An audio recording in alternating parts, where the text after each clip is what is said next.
কবি প্রতিনিধিত্ব করেছেন এই কবি সম্মেলনে।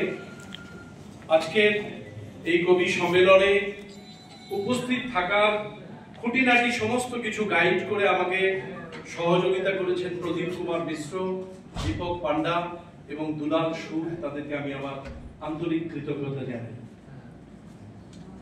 কবিতার সভায় উপস্থিত হওয়া মাত্রই কবিদের মনন দীপ্ত উচ্চারণে আমি এতটাই অভিভূত যে এখানে বসে বসেই আমি আমার একটা অনুভব প্রকাশ করলাম কয়েকটি বাক্যে।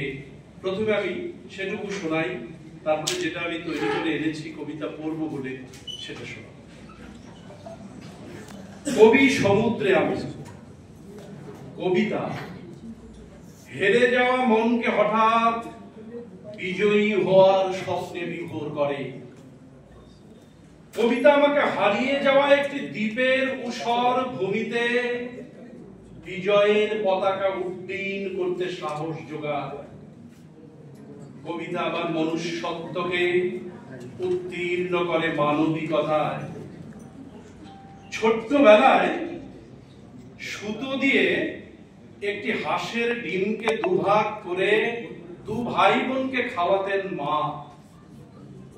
তখন কিন্তু বুঝিনি মানুষের মধ্যেও আছে দুটি ভাগ, কিন্তু কবিতা আমাকে মানুষকে এক করে দেখাতে শেখায়। অনেক অচেনা আলোর দেশ দেখায়। কবিতা আমাকে উত্তরবঙ্গ থেকে নিয়ে আসে হলদিয়ায়।